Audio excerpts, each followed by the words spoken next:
तो हम इंडस्ट्री आज फिर से स्टार्ट करेंगे पूरा शुरू से। कल टेक्निकल इश्यूज़ के कारण ना रिकॉर्डिंग कंप्लीट हो पाई और ना क्लास अच्छे से हो पाई। तो हम इंडस्ट्री आज फिर से शुरू से स्टार्ट करने जा रहे हैं। तो आखिर इंडस्ट्री क्या होता है? What is an industry? या उद्योग क्या होता है? उद्योग वह चीज़ होती है या इंडस्ट्री वह चीज़ होती है जो किसी भी प्राइमरी चीज़ को या प्राथमिक चीज़ को किसी भी प्राइमरी चीज़ को या प्राथमिक चीज़ को चेंज करके, परिवर्तित करके, प्रोसेसिंग करके, प्रसंस्करण करके या यूटिलाइज करके, उसका प्रयोग करके उससे एक इकोनॉमिक बेनिफिट लेने की कोशिश करती है, एक आर्थिक लाभ लेने की कोशिश करती है, उसको उद्योग कहा जाता है। हमारे देश में या पूरी दुनिया में जनरली 3 क्षेत्र होते हैं। एक होता है प्राइमरी, एक होता है सेकेंडरी और एक होता है टर्शरी, प्राथमिक, द्वितीय और तृतीय। प्राथमिक क्षेत्र में जनरली नेचुरल चीज़ें आती हैं, जो जैसी मिलती हैं वैसे ही यूज़ हो जाती हैं, जैसे एग्रीकल्चर, एनिमल हस्बेंड्री, जैसी मिलती हैं वैसे ही यूज़ हो जाती हैं। सेकेंडरी में आती हैं आपकी मैन्युफैक्चरिंग या विनिर्माण वाली चीज़ें। आजकल सेकेंडरी में और भी चीज़ें जुड़ती जा रही हैं, जैसे आईटी, टूरिज्म, पर्यटन भी एक प्रकार का उद्योग बन चुका है। टर्शरी या सेवा क्षेत्रों में आता है सेवा के काम, जैसे एजुकेशन, जिसमें किसी भी प्रकार के गुड्स का आदान प्रदान नहीं होता, किसी भी वस्तु का आदान प्रदान नहीं होता। जैसे मैं आपको एजुकेशन दे रहा हूँ या टीचिंग दे रहा हूँ, तो इसमें केवल नॉलेज का ट्रांसफर हो रहा है। अगर मैं आपसे बोलूँ इस नॉलेज को टच करके बताओ, तो आप उसको टच नहीं कर सकते। कहने का मतलब है किसी भी गुड्स का ट्रांसफर नहीं होता है, ठोस पदार्थ का ट्रांसफर नहीं होता। जैसे एजुकेशन हो गया, हेल्थ सर्विस हो गई, योगा हो गया, ये सारी चीजें ये टर्शरी या तृतीय क्षेत्र में आती हैं। हाल ही में ये भी देखा गया कि एक नया क्षेत्र जिसको क्वार्टरनरी क्षेत्र कहा जाता है, चतुर्थ क्षेत्र कहा जाता है, वह भी हमारे सामने आने लगा। क्वार्टरनरी क्षेत्र में नवीन युग में पैदा होने वाली इंफॉर्मेशन टेक्नोलॉजी इंडस्ट्री आती है, आईटी इंडस्ट्री आती है, इंफॉर्मेशन एंड टेक्नोलॉजी इंडस्ट्री आती है, एआई या आर्टिफिशियल इंटेलिजेंस जिसको कहा जाता है वो आता है, क्वांटम कंप्यूटर ये आते हैं, सुपर कंप्यूटर ये आते हैं। कहने का मतलब है कि तकनीक से जुड़ी चीज़ें चौथे क्षेत्र में आती हैं। इन सभी चीज़ों को उद्योग कहा जाता है। ठीक है, इन सभी चीज़ों को उद्योग कहा जाता है। तो उद्योग की शुरुआत में एक छोटी सी डेफिनेशन या एक छोटी सी लाइन हम लिखेंगे, एक बहुत छोटा सा एग्जाम्पल हम लिखेंगे उद्योग के लिए, या एक इंट्रोडक्शन स्टेटमेंट हम कह सकते हैं। ये मैंने कल भी लिखवाया था, introduction statement, that industries are one of the most important indicator of socio-economic development, of socio-economic development। उद्योग एक महत्वपूर्ण क्या बोलेंगे इसको, संकेत है किसी भी अर्थव्यवस्था के सामाजिक आर्थिक विकास का। Socio economic development. बेटा जिन बच्चों ने फीस पे नहीं करी है, बेटा मंथ एंड चल रहा है, प्लीज फीस पे कर दे टाइमली। 24 हो गया, जनरली 15 तक आप लोग पहले कर देते थे, ये लास्ट मंथ की फीस है। मैंने इस बार ज़्यादा आप लोग को, मतलब पिछले 2 महीनों से तो मैं कई बार मांगता था, इस बार तो मैंने एक ही 2 बार आप लोगों से बोला है। मैं उम्मीद करता हूँ आप लोग जिम्मेदारी से कर देंगे। अगर कोई इशू है तो आप लोग मुझे बता सकते हैं पर्सनली मैसेज करके। ठीक है, अब इंडस्ट्री जब लगती है तो इंडस्ट्री कहीं भी नहीं लग जाती। इंडस्ट्री लगने के लिए आपको कुछ कारक, कुछ फैक्टर्स होते हैं जो इंडस्ट्री की जगह निर्धारित करते हैं। इन फैक्टर्स को लोकेशनल फैक्टर्स कहा जाता है। So what are locational factors? Those factors, वह कारक, दोज फैक्टर्स, वह कारक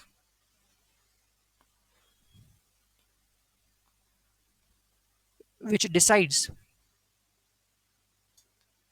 the location of any industry, वह कारक जो किसी उद्योग की जो किसी उद्योग के स्थान को निर्धारित करते हैं। अब ये लोकेशनल फैक्टर्स ऐसे हवा में नहीं हो जाते हैं। लोकेशनल फैक्टर्स को बहुत समय से बताने की कोशिश हो रही है और ये बताने का प्रयास किया। This is not from exam point of view. जो मैं अभी बताने जा रहा हूँ ये ज्योग्राफी ऑप्शनल का टॉपिक है, लेकिन मैं इसीलिए बता रहा हूँ कि इसको पढ़ने के बाद आपको चीजें और बेहतर तरीके से समझ में आएंगी। तो इंडस्ट्री कहाँ पे लग सकती है, इस चीज को बताने का काम किया वेबर्स इंडस्ट्रियल लोकेशन थ्योरी ने। वेबर के औद्योगिक, ये लिखना नहीं है, ये सब आप अपनी समझ के लिए थोड़ा बहुत लिख सकते हैं। उद्योग के स्थापित करने की जो सिद्धांत था या थ्योरी था, इसके हिसाब से इंडस्ट्री लगाई जाती रही बहुत लंबे समय तक। ये थ्योरी एक पर्टिकुलर टॉपिक पे, एक पर्टिकुलर सिद्धांत पे काम करती है जिसको कहा जाता है लीस्ट कॉस्ट थ्योरी या लीस्ट कॉस्ट मॉडल। इन तीनों शब्दों को समझिए।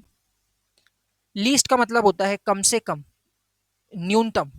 कॉस्ट का मतलब होता है आपकी लागत, आपने कितने में खरीदा, आपने कितने में किसी चीज को यूज किया, खरीदा, उसको कहा जाता है लागत या कॉस्ट। जैसे मान लीजिए एक चिप्स का जो विक्रेता है या चिप्स बेचने वाला व्यक्ति है, वो 8 रुपए में चिप्स खरीदता है और आपको 10 रुपए में बेच देता है, इसका मतलब है उसकी लागत 8 रुपए थी। ठीक है। तो हमेशा जो इंडस्ट्री वाला इंसान होगा वह यह कोशिश करता है कि ये जो 8 रुपए है, जो मेरे को 8 रुपए लग रहा है, जो मेरी लागत 8 रुपए लग रही है, इसको कैसे भी कैसे और कम करके 6 रुपए में लाया जाए। अगर आप शार्क टैंक देखोगे तो शार्क टैंक में वो कई बार कहते हैं कि अभी आप ये चिप्स का पैकेट कितने में बना रहे हो, तो वो कहते हैं अभी हम 25 रुपए में बना रहे हैं। बोलते लेस कितने में बना रहा है, बोले लेस ये पैकेट 10 रुपए में बना लेता है। बोलते फिर आप इतना महंगा बेच रहे हो, आपका बिकेगा कैसे। बोलते आप 25 रुपए, जब हमारी ज्यादा सेल होने लगेगी तो हम 25 रुपए का आइटम 10 रुपए में ले आएंगे और हमारी क्वालिटी लेस से बेटर है। ठीक है। वो ये कम क्यों करना चाहते हैं, क्योंकि इंडस्ट्री तभी लगेगी जब आपकी लागत सबसे कम होगी। अगर आप किसी आइटम को 4 रुपए में बनाने में सक्सेसफुल हो जाते हो और मार्केट में उसको 10 रुपए में बेचते हो, तो आपको कितने का प्रॉफिट होगा, लाभ होगा, बताएं मुझे। इतना मैथ्स आता होगा आपको। अगर आप किसी आइटम को 4 रुपए में बना लेते हो और उसको 10 रुपए में मार्केट में बेच के आते हो, तो आपको कितने का लाभ होगा। आपको लाभ होगा टोटल टोटल 6 रुपए का। बहुत अच्छे सुमित, 6 रुपीज का लाभ होगा। लेकिन अगर यही दाम आपका बढ़ जाता है और 8 रुपए में आप चिप्स का पैकेट बनाते हो और मार्केट में आप उसको 10 रुपए में बेचते हो, तो आपको लाभ होगा केवल 2 रुपए का। तो कोई भी व्यापारी, कोई भी इंडस्ट्री हमेशा किस चीज की कोशिश करेगी कि लागत मूल्य को कम से कम किया जाए ताकि प्रॉफिट मैक्सिमम हो सके। मतलब इंडस्ट्री उस सिद्धांत पे लगाई जाती है जिस सिद्धांत में लागत मूल्य या कॉस्ट वैल्यू या कॉस्ट प्राइस, जिसको हम सीपी कहते हैं, वो सबसे कम होना चाहिए।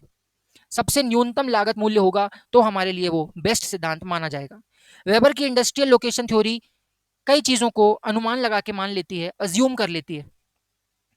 जैसे हमने जब वेगनर की कॉन्टिनेंटल ड्रिफ्ट थ्योरी पढ़ी थी, तो मैंने आपको कई सारे अजम्पशंस लिखवाए थे, कई सारी पूर्व धारणाएं लिखवाई थी। जैसे सियाल सीमा के ऊपर तैर रहा है, पूरे एक बड़े विश्व को पेंजिया कहते हैं, वो एक पेंथलासा नाम के ओशन से घिरा हुआ है। ये सारी हमारी धारणाएं थी, ऐसा किसी ने देखा नहीं था, लेकिन पहले से बनाई हुई पूर्व धारणाएं थी। ऐसे ही वेबर ने भी कुछ चीजों को अज्यूम किया कि दुनिया ऐसी ही होती होगी। उसने कहा यूनिफॉर्म लैंड एवरीवेयर, पूरी दुनिया में एक समान जमीन है, मतलब कहीं पे भी पहाड़ नहीं है, कहीं पे भी प्लेट्यू नहीं है, यूनिफॉर्म लैंड है एवरीवेयर। आपको भी पता है ऐसा नहीं है, लेकिन किसी सिद्धांत को अगर देना है तो आपको कुछ चीजें हवा में माननी पड़ती हैं। वो इन्होंने भी मानी कि यूनिफॉर्म लैंड एवरीवेयर, पूरी दुनिया की जमीन एक फ्लैट सरफेस की तरह है जिसमें कोई पहाड़ नहीं है, कोई नदी नहीं है, कुछ नहीं।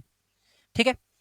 दूसरा इन्होंने बोला there is only one market, आप जो उद्योग में सामान बनाओगे उस सामान को बेचने के लिए केवल और केवल एक ही बाजार होगा। ऐसा नहीं कि स्मार्ट बाजार भी है, बिग बाजार भी है, रिलायंस डिजिटल भी है, ऐसा नहीं होगा। एक ही बाजार होगा, एक ही बाजार में आपका पूरा सामान बिकेगा, चाहे कहीं भी उद्योग लगा लो आप। जो ट्रांसपोर्ट का खर्चा होगा, जो ट्रांसपोर्ट का खर्चा होगा, परिवहन का खर्चा होगा, जो ट्रांसपोर्ट या परिवहन का खर्चा होगा, यह खर्चा वजन, वेट और डिस्टेंस, दूरी के हिसाब से तय होगा। उदाहरण के लिए, अगर आपको 1 किलो रुई को ट्रांसपोर्ट करना है, कॉटन को ट्रांसपोर्ट करना है, 1 किलो कॉटन को ट्रांसपोर्ट करना है, तो आपका जो खर्चा आएगा 1 किलो कॉटन को ट्रांसपोर्ट करने में, वो ज़्यादा आएगा किसकी तुलना में, अगर आपको आधा किलो लोहा ट्रांसपोर्ट करना है, आयरन ट्रांसपोर्ट करना है। क्योंकि वेबर ऐसा मान के चलता है कि अगर आपको किसी चीज़ को ट्रांसपोर्ट करना है तो आपको उसका केवल वजन पता होना चाहिए और दूरी पता होनी चाहिए। अगर वजन ज़्यादा है तो ट्रांसपोर्ट का खर्चा ज़्यादा आएगा, अगर वजन कम है तो ट्रांसपोर्ट का खर्चा कम आएगा। ये सीधी सीधी बात वैगनर कहता है। लेकिन असल दुनिया में या रियल लाइफ में ऐसा नहीं होता। ऐसा क्यों नहीं होता, मैं आपको इसका एक सिंपल सा उदाहरण देता हूँ। अगर आप किसी का उसको बोलोगे ट्रक वाले को कि साहब तुमको 100 डिब्बे कांच के ग्लास लेके जाने हैं या ग्लास लेके जाने हैं जो कांच के बने हुए हैं, तो वो बोलेगा साहब ये आइटम तो डेलिकेट आइटम है, इसको अलग से ले जाना पड़ेगा, इसका खर्चा ज़्यादा आएगा। इसका वजन से कोई लेना देना नहीं है, ये किसी पदार्थ की क्वालिटी पे डिपेंड करता है कि आप क्या भेजना चाहते हो। जैसे अगर आप कभी ईयरडोप्स वगैरह ऑनलाइन मंगाते हो या टैबलेट मोबाइल ऑनलाइन मंगाते हो, तो वह ट्रेन के डिब्बों में धक्के खाता हुआ नहीं आता, वो एरोप्लेन से उड़ता हुआ आपके घर आता है। लेकिन वहीं दूसरी तरफ अगर आप कोई टेबल कुर्सी लोहे का आइटम मंगाओगे तो वो ट्रेन की रेलगाड़ी में मालगाड़ी में लद के आ जाएगा आसानी से, क्योंकि क्वालिटी पे चीज़ें डिपेंड करती हैं। लेकिन वेबर ऐसा नहीं मानता। वेबर मानता है कि सिर्फ और सिर्फ वजन और दूरी पर ट्रांसपोर्ट का खर्चा निर्भर हो जाता है। ये वेबर की थ्योरी है। ये हम कमियों में भी लिखते हैं कि वेबर की थ्योरी में क्या कमियां हैं। कमियां यही हैं कि वह वास्तविक चीज से बहुत ज्यादा दूर है। फिर वेबर मानता है कि लेबर पूरी दुनिया में बराबर मात्रा में प्रेजेंट है। Labour equally present everywhere. आप कहीं भी इंडस्ट्री लगा लो, लेबर सब जगह एक बराबर प्रेजेंट है। आप ए पॉइंट पे इंडस्ट्री लगाओ तो भी आपको श्रमिक मिल जाएंगे, मजदूर मिल जाएंगे, बी पे लगाओगे तो भी आपको श्रमिक और मजदूर मिल जाएंगे। ये वेबर का मानना है। इतना मानने के बाद वेबर कहता है कि दुनिया में दो प्रकार के मटेरियल होते हैं। जो मटेरियल्स होते हैं या पदार्थ होते हैं वो दो प्रकार के होते हैं। पहले होते हैं पहले प्रकार के मटेरियल होते हैं फिक्स्ड मटेरियल, स्थायी पदार्थ। और दूसरे प्रकार के मटेरियल होते हैं, ये वर्ड आपके लिए नया है, यूबी क्विशियस। आसान भाषा में कहें तो इसका मतलब है एवरीवेयर, हर जगह पाया जाने वाला। नहीं समझ में आया तो उदाहरण से समझ में आ जाएगा। जैसे फिक्स्ड मटेरियल का मतलब है कोई भी ऐसा पदार्थ जो किसी निर्धारित और स्थायी जगह पे मिलता है। फॉर एग्जाम्पल हम कह सकते हैं कुंद्रेमुख का आयरन ओर, वो सिर्फ कुंद्रेमुख में ही मिलता है ना। आप ये तो नहीं कहोगे कि कुंद्रेमुख का आयरन ओर हमें राजस्थान में भी मिल जाएगा। कुंद्रेमुख का आयरन ओर, झरिया का कोयला, ये फिक्स जगहें हैं, ये केवल इन्हीं जगहों पे मिलता है, ये बाकी जगहों पे नहीं मिल सकता। लेकिन यूबी क्विशियस में जैसे हमने कहा वाटर, पानी सब जगह मिल जाता है, सैंड या रेत लगभग सब जगह मिल जाती है, ऑक्सीजन या एयर लगभग सब जगह मिल जाती है। तो ऐसी चीजें होती हैं जो सब जगह बराबर मात्रा में अवेलेबल होती हैं, और कुछ ऐसी होती हैं जो केवल और केवल फिक्स्ड प्लेस पर या स्थायी जगह पर मिलती हैं। इंडस्ट्रीज लगाने के लिए फिक्स्ड मटेरियल का रोल हमेशा ज़्यादा होगा, क्योंकि ये निर्धारित करेंगे। ये शादी के उस जीजा की तरह है जो हमेशा रूठ जाता है लेकिन जीजा की बात माननी ही पड़ती है। तो हमें भी फिक्स्ड मटेरियल की बात माननी ही पड़ेगी, बिकॉज ये जो फिक्स्ड मटेरियल है यही निर्धारित करेगा कि इंडस्ट्री आपको कहाँ लगानी है। तो ये वेबर ने इतनी इतनी बात कही कि इतना इतना मानने का वेबर का तरीका है। फिर वेबर कहता है कि भाई साहब जो इंडस्ट्रीज होती हैं, जो उद्योग होते हैं, हाँ बिल्कुल फूफा जी वही जो रूठ जाते हैं, जो इंडस्ट्रीज होती हैं, जो उद्योग होते हैं, यहाँ से आपका मेन आइटम शुरू होता है जो आपको सीखना है। वो दो प्रकार के होते हैं। एक इंडस्ट्री होती है वजन आवर्धन करने वाली इंडस्ट्री, जिसको हम कहते हैं weight gaining industry, weight gaining industry. और दूसरी इंडस्ट्री होती है वेट लूजिंग इंडस्ट्री, या वजन में कटौती करने वाले उद्योग। हमें पता है अभी आपको इनमें से कुछ भी नहीं पता, उसकी हमें कोई चिंता भी नहीं है, वो आपको अभी समझ में आ जाएगा कि वेट गेनिंग और वेट लूजिंग इंडस्ट्रीज का क्या लेना देना है पूरा। जब हम आपसे बात करते हैं, मैं आपको सबसे पहले वेट गेनिंग इंडस्ट्री का एक उदाहरण देता हूं। सबसे पहले हम वेट गेनिंग इंडस्ट्री या वजन आवर्धन वाली उद्योग की बात करते हैं। कोई भी ऐसा उद्योग जिसमें मैं एक कच्चा माल मिलाता हूं, रॉ मटेरियल मिलाता हूं, और दूसरा रॉ मटेरियल मिलाता हूं, और ये दोनों मिलके जो मेरे लिए पदार्थ बनाते हैं, प्रोडक्ट बनाते हैं, वह प्रोडक्ट का वजन या वेट इन दोनों प्रोडक्ट से ज्यादा रहे तो मैं उसको वेट गेनिंग कहूंगा। एग्जाम्पल के साथ समझते हैं, बिना एग्जाम्पल के वेट गेनिंग बिल्कुल समझ में नहीं आएगी। जैसे आटा, शक्कर, मिल्क। मैंने 250 ग्राम्स आटा लिया, 250 ग्राम्स शक्कर ली और 250 ग्राम्स ही मिल्क लिया, लेकिन जब मैंने इसका केक बनाया तो मुझे पता चला कि 1 किलो का केक बनके रेडी हुआ है। कहने का मतलब है कि यहाँ पे तीनों पदार्थ मिलके 750 ग्राम का वजन रखते थे, लेकिन बाद में जब हमने इसको प्रोसेस किया तो यह 1 किलो के वजन के हो गए। ऐसी इंडस्ट्री को हम वेट गेनिंग इंडस्ट्री कहते हैं। जनरली ऐसी इंडस्ट्रीज जैसे बेकरी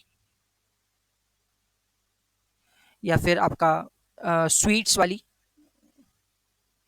ये industries generally weight gaining industry होती हैं क्योंकि इनमें वजन बढ़ जाता है। मुझे जल्दी से थम्स अप दीजिए अगर आपको वेट गेनिंग समझ में आ गया है कि वो इंडस्ट्रीज कौन सी होती हैं जिनमें वजन बढ़ जाता है। इसी का जस्ट उल्टा होती है हमारी सेकेंड टाइप की इंडस्ट्री, जिसको हम कहते हैं वेट लूजिंग इंडस्ट्री। जिनमें वजन घट जाता है, वेट लूज हो जाता है, उन इंडस्ट्रीज को वेट लूजिंग इंडस्ट्री कहा जाता है। इसका सबसे अच्छा उदाहरण है iron and steel industry, cement industry, जितनी भी मेटल इंडस्ट्रीज हैं वो सब इसी कैटेगरी में आती हैं। एग्जाम्पल देखिए, हमने 1 किलो हेमेटाइट लिया। अब मुझे अगर आपको ये भी बताना पड़ जाए कि ये हेमेटाइट क्या है, तो मैं आपको बता दूं, ये काले रंग का एक अंगूर है जो उसमें झारखंड में उगता है। काले रंग का अंगूर है हेमेटाइट। और इतना अगर सुनने के बाद आप इस पर विश्वास कर लेते हैं तो क्लास छोड़ के चले जाइए, फिर आपके लिए ये क्लास नहीं है। 1 किलो हेमेटाइट लिया आपने, 1 किलो आपने लाइमस्टोन लिया, चूना पत्थर लिया, थोड़ा सा आपने मैग्नीज लिया, थोड़ा सा आपने मैग्नीज लिया। ये सभी चीज़ें आयरन ओर बनाने के लिए लगती हैं। हम मान के चल रहे हैं कि हमने ये 500 ग्राम लिया होगा चूना, 500 ग्राम मैग्नीज लिया होगा, 1 किलो हेमेटाइट। मैं बता ही देता हूँ बेटा, हेमेटाइट आयरन की ओर को कहते हैं, आयरन ओर को हेमेटाइट कहा जाता है। हमने इंडस्ट्री के पहले लेक्चर में पढ़ा था, माइनिंग के पहले लेक्चर में। कुल मिला के ये वजन कितना होता है, 1 किलो 500 ग्राम, मतलब टोटल 2 किलो वजन है। लेकिन जब आप इसको पिघला के लोहा बनाओगे या स्टील बनाओगे तो आपका लोहा कितना बनेगा, केवल और केवल 700 ग्राम लोहा बनके तैयार होगा। क्या 2 किलो का 700 ग्राम हो गया है? क्या हम इसको वेट लूजिंग इंडस्ट्री कह सकते हैं? सेम सीमेंट के साथ होता है। सीमेंट में आप लाइमस्टोन लेते हो, कोयला लेते हो, सब कुछ लेते हो, फिर जब उसकी इंडस्ट्री से आप सीमेंट बनाते हो तो 1 या 100 किलो चूना से केवल और केवल 80 किलो सीमेंट बन के तैयार होता है। मतलब जितना आप लागत में या कच्चा माल लगाते हो उसका आइटम कम बन के निकलता है। क्या आपको वेट गेनिंग और वेट लूजिंग समझ में आ गई? मुझे जल्दी से थम्स अप दीजिए। क्या आपको वेट गेनिंग और वेट लूजिंग का कंसेप्ट समझ में आ गया है? दो अलग अलग प्रकार के उद्योग होते हैं, वजन बढ़ता है, एक में वजन कम होता है। ठीक है, अब बात को सिंपली समझना है। वैगनर या वेबर ने कहा है कि जो ट्रांसपोर्ट होता है वो डायरेक्टली प्रोपोर्शनल होता है किसके, वेट के। अगर वजन बढ़ेगा तो ट्रांसपोर्ट का खर्चा भी बढ़ेगा। मान लीजिए कोई इंडस्ट्री लग रही है, मान लीजिए कोई इंडस्ट्री लग रही है और ये इंडस्ट्री केक की इंडस्ट्री है, केक इंडस्ट्री है। केक इंडस्ट्री में ए पॉइंट सोर्स है किसका, आटे का। हम मान के चलते हैं यहां से गेहूं का आटा या फ्लोर आता है। बी पॉइंट जो है वो शक्कर का सोर्स है, शुगर का सोर्स है। अब इसके पास दो ऑप्शन है, जो केक इंडस्ट्री लगा रहा है उस बंदे के पास दो ऑप्शन है। इस देश में या दुनिया में एक ही मार्केट है अकॉर्डिंग टू वेबर, एक ही मार्केट है दुनिया में और कोई मार्केट नहीं है, एक ही मार्केट है, ये वेबर मान के चल रहा है। अब वेबर के पास दो ऑप्शन है, या तो वेबर बोलेगा कि मैं यहाँ पे अपनी इंडस्ट्री लगा दूं। वेबर कहेगा कि मैं अपनी इंडस्ट्री इस जगह पे लगाना पसंद करूंगा क्योंकि वह कच्चे माल के पास है, मुझे बाजू के बाजू में अपना जो भी सामान चाहिए, आटा शक्कर, वो मिल जाएगा। मैं यहाँ पे केक बनाऊंगा और फिर इस केक को ट्रांसपोर्ट कर दूंगा मार्केट की तरफ। लेकिन हमें भूलना नहीं है कि केक एक ऐसी इंडस्ट्री है, वेट गेनिंग इंडस्ट्री है, जिसमें वजन बढ़ जाता है। तो हमने 1 किलो आटा लिया, हमने 1 किलो शक्कर लिया, इन दोनों ने मिलके 3 किलो केक बना दिया, और हमने अब 3 किलो को ट्रांसपोर्ट किया, तो हमको खर्चा ज्यादा लगेगा। मतलब ऐसी इंडस्ट्री अगर हम कच्चे माल के पास लगाएंगे तो हमको ज्यादा खर्चा लगेगा। इसी का दूसरा तरीका देखिए, सेम केक की इंडस्ट्री है। यहाँ पे ए जो है वो वही आटे का सोर्स है, फ्लार का सोर्स है। बी जो है वो शक्कर या शुगर का सोर्स है। एम जो है वो वेबर का एक लौता मार्केट है। अब वेबर कह रहा है कि मैं आई पे इंडस्ट्री नहीं लगाऊंगा, मैं अपनी इंडस्ट्री मार्केट पे ही लगाऊंगा।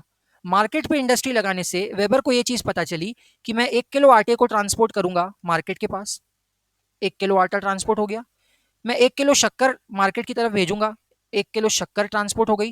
टोटल ट्रांसपोर्टेशन का खर्चा कितने किलो का आया बेटा? आप बोलोगे 1 किलो आटा और 1 किलो शक्कर ट्रांसपोर्ट करने का खर्चा 2 किलो का आया। यहाँ पे केक को ट्रांसपोर्ट कर रहे थे, केक को भेज रहे थे मार्केट, तो 3 किलो का खर्चा आ रहा था। यहाँ पे केवल 2 किलो का आएगा। मैं मार्केट में केक बनाऊंगा और 3 किलो का केक मार्केट का मार्केट में ही बेच दूंगा। कहने का मतलब है, जब भी कोई इंडस्ट्री में वजन बढ़ता होगा, हम उस इंडस्ट्री को मार्केट के करीब लगाते हैं। क्या मेरी बात समझ में आ गई? कि जब भी कोई इंडस्ट्री में वजन बढ़ता है तो हम उस इंडस्ट्री को मार्केट के पास लगाते हैं, ताकि बनने के बाद जो वजन बढ़े उसका ट्रांसपोर्ट का खर्चा ना आए, वो वहीं का वहीं बिक जाए। क्या मेरी बात समझ में आई? मैं फिर से बता सकता हूं आपको। पहले वाले केस में, ये केस वन था, पहले केस में क्या हो रहा था? फर्स्ट केस में वो कच्चे माल के पास, रॉ मटेरियल के पास, जहां आटा मिलता है, जहां शक्कर मिलती है, वहीं का वहीं इंडस्ट्री लगा रहा था। तो उसको पता चला कि पहले मैंने 1 किलो शक्कर, 1 किलो आटा लेके मैंने इंडस्ट्री लगाई, और फिर इस इंडस्ट्री को लगाने के बाद मेरा जो केक तैयार हुआ वो 3 किलो तैयार हुआ। अब मुझे इस 3 किलो केक को अपने कच्चे माल से मार्केट भेजना है, मतलब मेरा जो ट्रांसपोर्ट का खर्चा आएगा वो 3 किलो का आएगा। और हमने देखा कि 3 किलो वजन में ज्यादा खर्चा आएगा। लेकिन इस वाले केस में हमने कच्चे माल को ट्रांसपोर्ट किया, 1 किलो आटा भेज दिया, 1 किलो शक्कर भेज दिया, टोटल भेजा कितना? 2 किलो। मार्केट के मार्केट में ही हमने केक बना लिया और मार्केट का मार्केट में ही बेच दिया। कहने का मतलब है, जब भी किसी इंडस्ट्री में वजन बढ़ेगा, हम वो इंडस्ट्री मार्केट में लगाएंगे। दूसरे प्रकार की इंडस्ट्री को देखिए जिसमें वजन कम होता है, लूज करती है इंडस्ट्री। एग्जाम्पल लेते हैं आयरन और स्टील स्टील इंडस्ट्री का। ये मैं जगह ही ले लेता हूँ सीधे, ताकि आप एक रियल एग्जाम्पल से समझ पाए। जैसे मान लीजिए हमने ये जगह ली,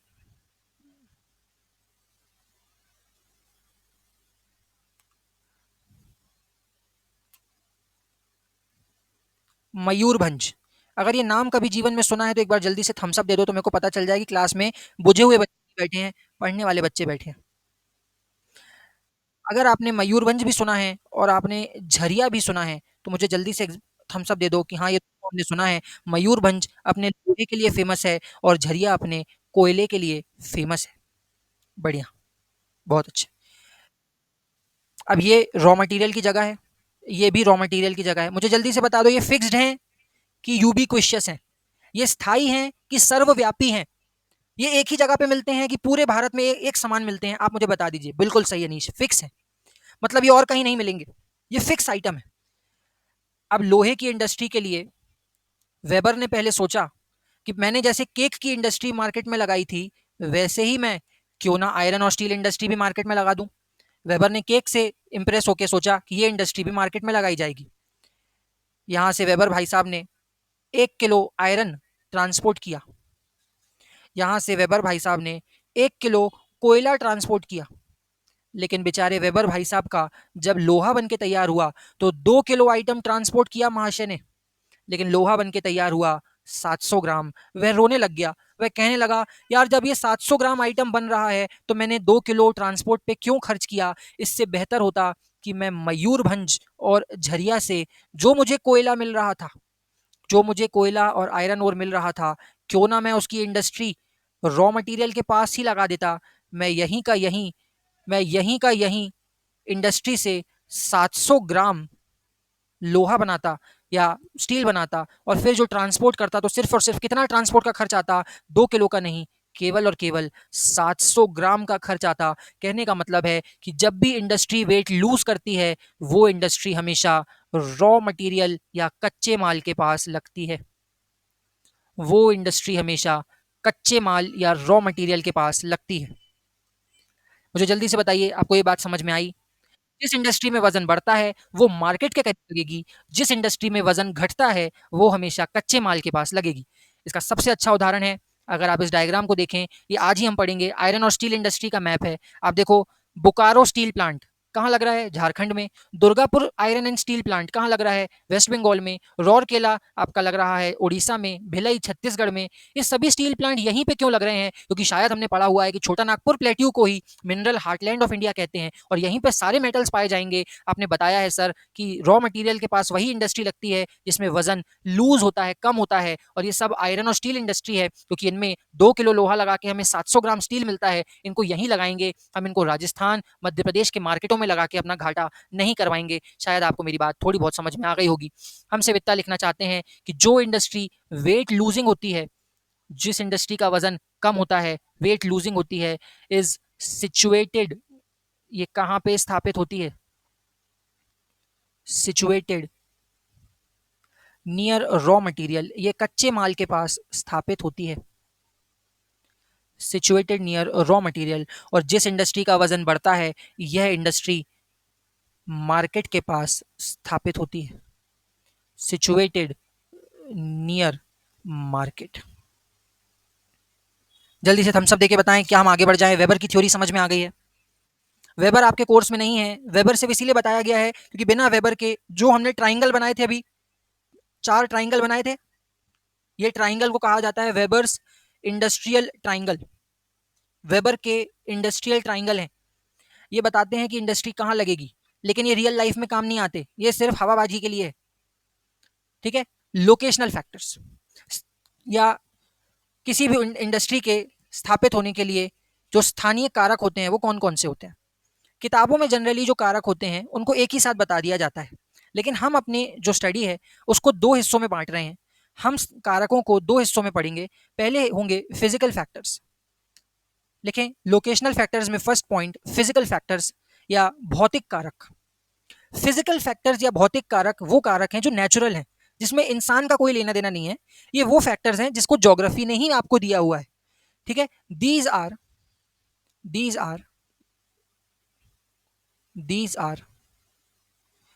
नेचुरल जियोग्राफिकल फैक्टर्स। ये प्राकृतिक भौगोलिक कारक है। इसमें आपका कोई लेना देना नहीं है। आपका कोई लेना देना नहीं है कि ये यहीं पे इंडस्ट्री क्यों लग रही है। अगर आप मेरी बात इतना सा समझिए, छोटा नागपुर प्लेट्यू के झरिया में कोयला मिल रहा है, क्या इसमें आपकी 4 पुश्तों पहले जो परदादा के परदादा थे उनका कोई रोल रहा होगा? आप मुझे बताइए। या आपका कोई रोल है कि झरिया में कोयला मिल रहा है? आप कुछ नहीं कर सकते बेटा, वहीं मिल ही रहा है। अगर वेस्टर्न घाट्स में ज्यादा बारिश हो रही है, वेस्टर्न घाट्स में ज्यादा बारिश हो रही है, वहां का क्लाइमेट नमी वाला ह्यूमिड क्लाइमेट है, वहां पे रबर अच्छी हो सकती है, तो बेटा इसमें आपकी क्या गलती है? आपका तो कोई रोल ही नहीं है, ये तो ज्योग्राफी ने उसको वहां पे कंडीशंस दी हैं। दैट मींस ये प्राकृतिक भौगोलिक कारक होते हैं जिनको हम फिजिकल फैक्टर्स के अंदर पढ़ते हैं। फिजिकल फैक्टर्स में हम कुछ पॉइंट्स लिखेंगे। जैसे फर्स्ट पॉइंट जो फिजिकल फैक्टर्स के अंदर आता है वो है क्लाइमेट या जलवायु। क्लाइमेट या जलवायु। कोई उद्योग जो क्लाइमेट या जलवायु के कारण किसी एक पर्टिकुलर जगह पे लग रहा है। आइए देखते हैं वो कौन सा उद्योग है जो क्लाइमेट के कारण किसी जगह पे लग रहा है।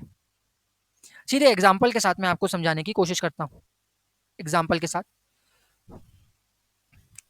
रुई या कॉटन जो एक इंडस्ट्रियल क्रॉप है, जिसको हम सूत कहते हैं या कपास कहते हैं, ये जो कॉटन इंडस्ट्री है, तो कॉटन को हमेशा, अगर आप देखिए कभी भी आपने कभी किसी से भी रुई में अगर थोड़ा सा पानी गिर जाए, मैं आपसे सिर्फ आपके रियल लाइफ के इंसिडेंट पूछ रहा हूँ, अगर आपने कभी ये नहीं किया हो तो आज घर में क्लास के बाद थोड़ी सी रुई मंदिर से ले लेना या मेडिकल के डिब्बे से निकाल लेना अपने फर्स्ट एड बॉक्स से, उसको पानी में डाल देना, और पानी जैसे ही सूखेगा, आप मुझे बताइए, आपने इस कॉटन को पानी में भिगो दिया, पानी सूखने के बाद क्या कॉटन पहले जैसे रह जाएगी या कॉटन रफ हो जाएगी, खुरदरी हो जाएगी? आप मुझे बताइए।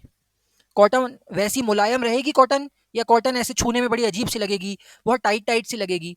कहने का मतलब है अगर ज़्यादा पानी गिर गया तो कॉटन के लिए दिक्कत है।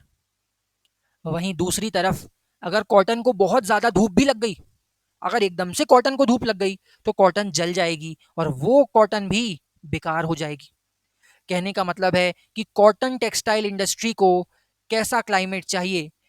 कॉटन टेक्सटाइल इंडस्ट्री को या सूत कपड़ा उद्योग को, कॉटन टेक्सटाइल इंडस्ट्री, हम पढ़ेंगे इस इंडस्ट्री को अलग से, लेकिन ये सिर्फ उदाहरण के लिए है, रिक्वायर्स, ये जो कपड़ा उद्योग है कॉटन का, इसको ह्यूमिड क्लाइमेट चाहिए, नमी युक्त जलवायु चाहिए। मतलब जो समुद्र के किनारे जो इलाके होंगे जहां हवा में थोड़ा सा उमस रहती है, मॉइस्चर रहता है, नमी रहती है हवा में, वो क्लाइमेट चाहिए।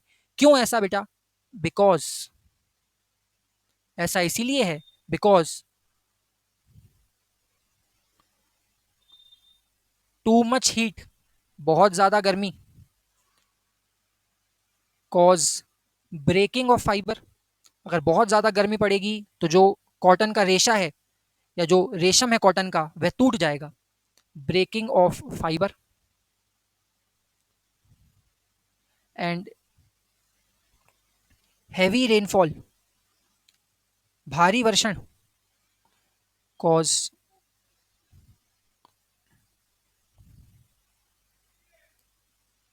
डैमेज टू क्वालिटी, अगर बहुत ज़्यादा बारिश हो गई तो आपके जो कॉटन की गुणवत्ता है वह खत्म हो जाएगी। देयरफॉर मेजर इंडस्ट्रीज कहाँ पे लगी हुई हैं कॉटन की? शायद कभी सिद्धार्थ सर ने आपको पढ़ा दिया हो। अहमदाबाद, सूरत, मुंबई, ये वो इंडस्ट्रीज हैं, वो जगहें हैं जहां पे ज्यादा बारिश भी नहीं होगी और साथ ही साथ नमी भी बनी रहेगी। बात समझ में आई? ये बात समझ में आई? सेकंड, रेनफॉल, वर्षण, जूट इंडस्ट्री। पहले तो मुझे ये बताओ, जूट कितने लोग जानते ही नहीं है कि जूट क्या होता है? आपके घरों में जो बोरी आती है ना, जो स्कूल में आप लोगों ने कभी बोरी वाली रेस करी होगी, सैक रेस बोलते हैं जिसको, वो धागे वाली जो बोरी आती है ब्राउन कलर वाली, कभी ना कभी लाइफ में देखा ही होगा आपने, उसको जूट कहा जाता है। उस चीज को जूट कहा जाता है। ठीक है, गांव वगैरह में पैर पहुंचने के लिए भी उस बोरी का इस्तेमाल कर लेते हैं। जूट इंडस्ट्रीज, इसको भी हम डिटेल में पढ़ेंगे। Jute industries require heavy water and rainfall, बहुत ज्यादा वर्षण एवं पानी की आवश्यकता होती है। देयरफॉर, अतः, लोकेटेड इन वेस्ट बंगाल, इसीलिए यह पश्चिम बंगाल में लगती हैं, क्योंकि शायद हमने पढ़ा हुआ है कि पश्चिम बंगाल वह इलाका है जहां पे बे ऑफ बंगाल ब्रांच का नया पैकेट सीधे खुल जाता है। शायद ये हमने पढ़ा हुआ है, शायद ये हमने पढ़ा हुआ है कि वेस्ट बंगाल में जूट इंडस्ट्री क्यों लग रही है, क्योंकि जूट इंडस्ट्री को बहुत पानी चाहिए, बहुत पानी चाहिए, इसीलिए जूट इंडस्ट्री वेस्ट बंगाल में लगती है। जूट इंडस्ट्री वेस्ट बंगाल में लगती है। थर्ड,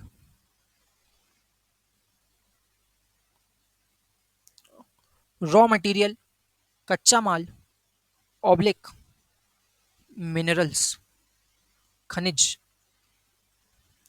रॉ मटेरियल, कच्चा माल या फिर मिनरल्स, या जिसको हम खनिज कहते हैं।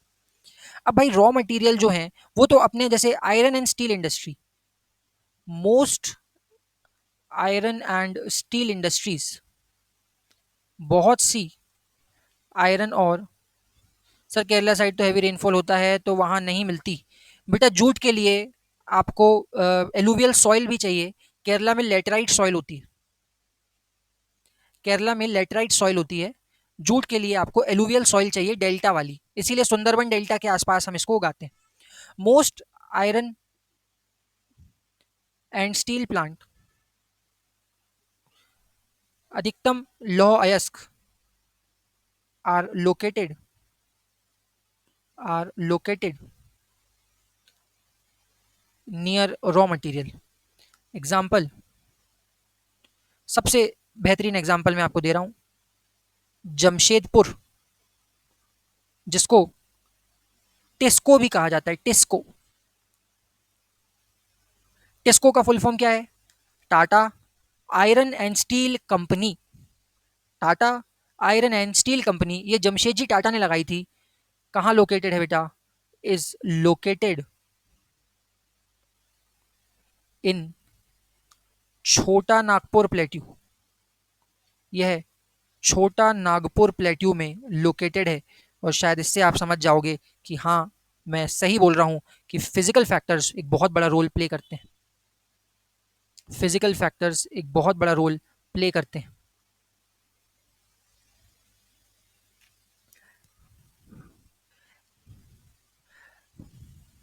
पेज कम पड़ गया। ओके, जस्ट अ मिनट, हाँ, एक सेकंड रुकना बस। मुझे जल्दी से बताओ, यहां तक ये तीनों पॉइंट समझ में आए हैं अभी तक जो हमने लिखे हैं? बताओ मुझे जल्दी से।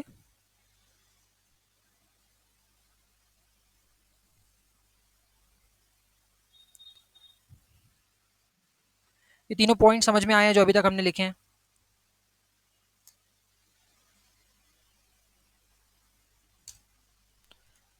ठीक है। अब एक और लास्ट पॉइंट है इसी में, फोर्थ पॉइंट है सॉइल, मृदा। मैं सिर्फ एग्जांपल लिखूंगा, आपको समझ में आ जाएगा। ब्लैक कॉटन सॉइल, काली कपास की मृदा, जिसको हम सभी लोग रीगर के नाम से भी जानते हैं,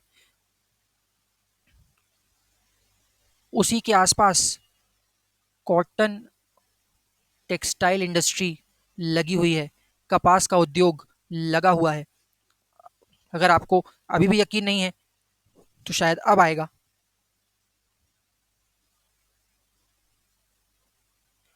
यहाँ की मिट्टी को, ये मिट्टी को ब्लैक सॉइल कहा जाता है। ये काली मिट्टी है, ये हम पढ़ के आए हैं कि यहाँ पे काली मिट्टी होती है। डेक्कन लावा सॉइल है। मुंबई, सूरत, अहमदाबाद, ये सारे पॉइंट्स जो आप देख पा रहे हो आपकी स्क्रीन के ऊपर, क्या आपको देख के लग रहा है कि काली मिट्टी के पास ही लगाए गए हैं? ये सारे काली मिट्टी के पास ही लगाए गए हैं सारे।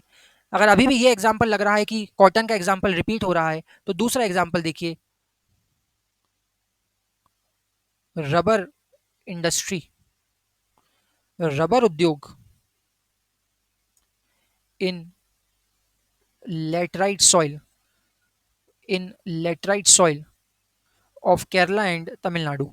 केरला एवं तमिलनाडु की लेटराइट मृदा में रबड़ का उद्योग लगता है। मैंने आपको शायद एक सामान्य पहले बताया होगा कि यहाँ पे लेटराइट सॉइल पाई जाती है। लेटराइट सॉइल वही मिट्टी है जो बहुत ज़्यादा पानी गिरने से जब सिलिका का लीचिंग हो जाता है तो ऊपर बचने वाली जो सॉइल होती है वो लाल रंग की सॉइल होती है और उसको लेटराइट सॉइल कहा जाता है।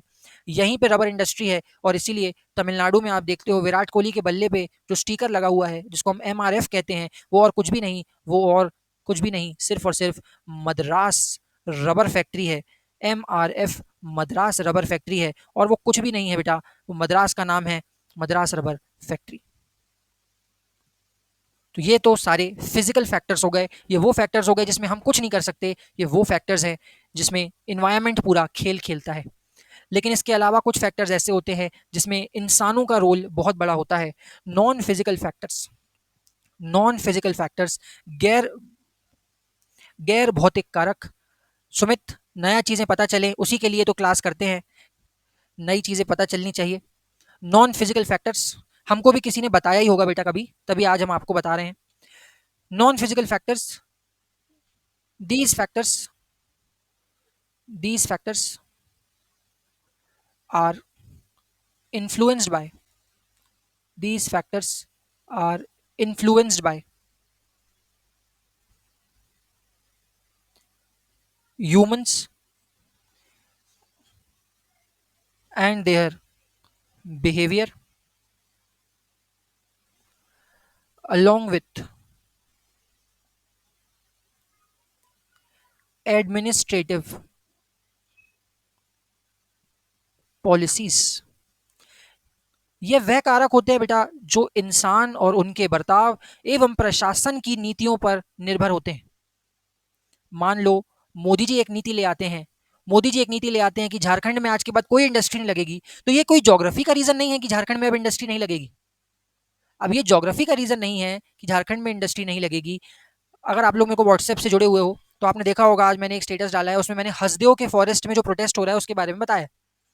हसदेव छत्तीसगढ़ में, हमने देखा था हसदेव एक नदी भी है तो छत्तीसगढ़ में महानदी रिवर की ट्रिब्यूटरी है हसदेव। हसदेव में जंगल है, उन जंगलों का नाम भी हसदेव है। वहां पे अडानी एक इंडस्ट्री लगा रहा है और इसीलिए हसदेव में लगभग 23,000 या मेरे ख्याल से 2300 पेड़ों को काट दिया गया है। अब इन 2300 पेड़ों को काटा गया तो वहां के आदिवासी लोग वहां आंदोलन कर रहे हैं कि इन पेड़ों को क्यों काटा जा रहा है। अब बेटा ये पॉलिसी तो सरकार की है ना, इसमें ज्योग्राफी का क्या लेना देना। ये तो पॉलिसी सरकार की है कि हसदियों के जंगल कटेंगे और वहां इंडस्ट्री लगेगी। तो इसलिए इन फैक्टर्स को नॉन फिजिकल फैक्टर्स कहा जाता है। नॉन फिजिकल फैक्टर्स में हम कुछ फैक्टर्स को देखेंगे और जल्दी जल्दी देखेंगे। जैसे सबसे पहला फैक्टर है लेबर अवेलेबिलिटी। लेबर अवेलेबिलिटी, श्रमिक उपलब्धता। Labour availability. अब लेबर लेबर अवेलेबिलिटी या श्रमिक की उपलब्धता को समझाने से पहले मैं आपको एक छोटा सा कंसेप्ट यहां बताना चाहूंगा। जैसे हमारे देश में दो प्रकार के लोग होते हैं। जो लेबर होती है या जो श्रमिक होता है वो दो प्रकार का हो सकता है, और वैसे तो तीन प्रकार का होता है लेकिन मैं अभी आपको दो ही बता रहा हूं। एक होता है नॉन स्किल्ड, जिसके पास कोई स्किल नहीं होता, कोई स्किल नहीं होता जिसके पास। वह केवल और केवल वजन उठा सकता है, वेट लोडिंग अनलोडिंग कर सकता है। जो घर वगैरह शिफ्ट करने के लिए हम कभी कभी टेम्पो के साथ वो जो दो तीन लोग आते हैं ना सामान उठाने के लिए, देखा होगा आपने, जिनके पास कोई स्किल नहीं है काम का लेकिन वो मेहनत कर सकते हैं, मजदूर कहते हैं जिसको, मजदूर, आम भाषा में जिनको मजदूर कहा जाता है। कुछ लोग होते हैं, ये सेकंड कैटेगरी को मैं अभी नहीं पढ़ा रहा हूँ, सेमी स्किल्ड वालों को। और कुछ होते हैं स्किल्ड वर्कर्स, स्किल्ड लेबर या कौशल युक्त लेबर। एक होती है गैर कौशल युक्त और एक होती है कौशल युक्त। कौशल युक्त में आ जाएंगे आपके इंजीनियर्स, इंजीनियर, या फिर आपके आईटी इंडस्ट्री में काम करने वाले लोग जिनको कंप्यूटर वगैरह चलाना आता है। अब आप मुझे बताइए, मैं एक सिंपल सवाल पूछ रहा हूँ आपसे, जो नॉन स्किल्ड लेबर है ये बिहार की है, बिहार में लोगों ने ज़्यादा पढ़ाई लिखाई करी नहीं, यूपी की है, ज़्यादा पढ़ लिख नहीं पाए, झारखंड की है जहाँ पे आदिवासी लोगों ने ज़्यादा पढ़ाई लिखाई नहीं करी, वेस्ट बंगाल की है जहाँ के लोगों ने ज़्यादा पढ़ाई लिखाई नहीं करी, ये उड़ीसा की है जहाँ के आदिवासी लोग आज भी मजदूरी करने के लिए तैयार है। आप मुझे एक सिंपल सी बात बताइए, ऐसा मजदूर जिसके पास काम, यही उसके पास स्किल है कि वो वजन उठा सकता है, वो इधर से उधर ठेला खींच सकता है, क्या वो इंसान जिसके पास कोई स्किल नहीं है, क्या वो यूपी से केरला जाने के लिए ज्यादा तैयार रहेगा? या एक इंजीनियर जिसने 4 साल बीटेक करके एक डिग्री हासिल करी है और उसको बेंगलोर में जॉब लग गई और वो दिल्ली का रहने वाला एक लड़का है या लड़की है, वो बेंगलोर जाके जॉब करने में ज्यादा तैयारी रखेगा? बताएं मुझे, कौन ज्यादा बेहतर जल्दी जाने के लिए तैयार हो जाएगा? बिल्कुल ऑप्शन नंबर बी वाला। ऑप्शन नंबर बी वाला, वह व्यक्ति जिसने स्किल एक्वायर किया है। मेरा सिर्फ ये बताने का मकसद इतना था आप लोगों को कि जो स्किल्ड लेबर होती है, जो स्किल्ड लेबर होती है या कौशल युक्त लेबर होती है, ये माइग्रेट करने में या प्रवास करने में झिझकती नहीं है। जैसे मान लीजिए आप लोग स्किल अभी एक्वायर कर रहे हो, आप लोग नॉलेज ले रहे हो, आपकी जॉब लग गई और आपको कैडर मिल गया तमिलनाडु कैडर, तो मध्य प्रदेश के बच्चे भी तमिलनाडु कैडर में जाके कलेक्ट्रेट का काम करेंगे क्योंकि आप लोगों ने स्किल एक्वायर किया है। लेकिन अगर आप ठेला खींचने वाले को बोलोगे कि जाओ तुम्हें अब तमिलनाडु में ठेला खींचना है, वो वहां जाके काम करने में 2 बार सोचेगा बेटा, वो 2 बार सोचेगा। समझ रहे हो मेरी बात? कहने का मतलब है जो स्किल्ड लेबर होती है वो ज्यादा माइग्रेट करती है, ज्यादा दूर दूर तक जा सकती है। इसी चीजों पे लेबर अवेलेबिलिटी जो पहला पॉइंट था, लेबर अवेलेबिलिटी जो पहला पॉइंट है, हमें हमेशा सस्ती चीजों पे ध्यान देना है। तो चीप लेबर या सस्ती लेबर, चीप लेबर, चीप का मतलब बिल्कुल भी आप ये मत समझिए कि चीप का मतलब रद्दी, चीप का मतलब सस्ती। Cheap labour is required for iron and steel industry, for iron and steel industry, mining industry. आपको अब खदानों से कोयला निकलवाना है तो आपको सस्ती लेबर चाहिए, ऐसी लेबर चाहिए जो 200 रुपये 300 रुपये दिहाड़ी में आपका काम कर देगी। देयरफॉर, अतः वेस्ट बंगाल, झारखंड, उड़ीसा, छत्तीसगढ़, ये हमको प्रोवाइड करते हैं चीप। हम नॉन स्किल्ड नहीं लिखेंगे, हम लिखेंगे अर्ध कौशल युक्त या सेमी स्किल्ड लेबर। इनमें क्या स्किल है कि ये अच्छी गहराइयों से भी कोयला निकाल सकते हैं, चीप सेमी स्किल्ड लेबर। इसीलिए झारखंड, उड़ीसा, छत्तीसगढ़, वेस्ट बंगाल में इंडस्ट्री लगी हुई है, क्योंकि यहाँ लेबर सस्ती मिल जाती है। क्या पहला पॉइंट समझ में आया? क्या पहला पॉइंट समझ में आया? बताएं मुझे, पहला पॉइंट समझ में आया? लेबर सस्ती चाहिए, अगर आपको कोयला खुदवाना है, कहीं से आपको इंडस्ट्री लगानी है, आयरन को उठाना है, मजदूरी चाहिए, आपको सस्ता मजदूर चाहिए। वो झारखंड, उड़ीसा, छत्तीसगढ़, यहाँ के लोग ज़्यादा पढ़े लिखे नहीं हैं, आदिवासी लोग हैं, उनको आसानी से वहाँ पे आप काम में लगा सकते हो। दूसरे, जो लेबर में ही एक हमारा दूसरा एस्पेक्ट है, किसी इंडस्ट्री को लगने में माइग्रेशन कैपेसिटी भी बहुत बड़ा रोल प्ले करती है। माइग्रेशन कैपेसिटी या प्रवास करने की क्षमता, माइग्रेशन कैपेसिटी या प्रवास करने की क्षमता। माइग्रेशन एक पूरा अलग टॉपिक है जो हम ह्यूमन ज्योग्राफी में पढ़ेंगे। ह्यूमन ज्योग्राफी में भी अगले महीने 1 तारीख से 5 तारीख तक, 5 तारीख से लंबा नहीं खींचूंगा मैं आपका कोर्स, 5 तारीख को किसी भी हाल में कोर्स खत्म हो जाएगा। माइग्रेशन कैपेसिटी या प्रवास की क्षमता। मैंने आपको बताया कौन सी लेबर ज़्यादा पोटेंशियल रखती है, तो हम लिखेंगे स्किल्ड लेबर या कौशल युक्त जो लेबर है, skilled labour can migrate, can migrate more. That's why कौशल युक्त जो श्रमिक हैं वे लंबी दूरी तक प्रवास कर सकते हैं, इसीलिए that's why IT industry, IT उद्योग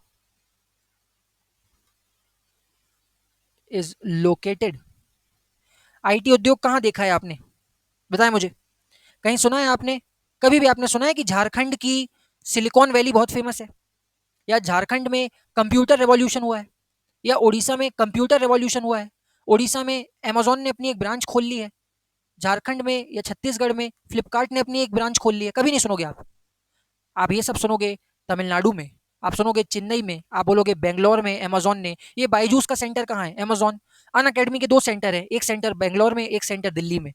क्यों भाई, बड़े शहरों में ही क्यों लग रहे हैं? क्योंकि बड़े शहरों में इनको फैसिलिटीज मिल रही हैं, और इसमें काम करने वाली लेबर कैसी होगी? स्किल्ड लेबर होगी, वो पूरे इंडिया से आके दिल्ली में और बेंगलोर में काम करने के लिए तैयार है। इसका मतलब है IT industry is located in metro cities, यह मेट्रो शहरों में स्थित है, इन मेट्रो सिटीज, बिकॉज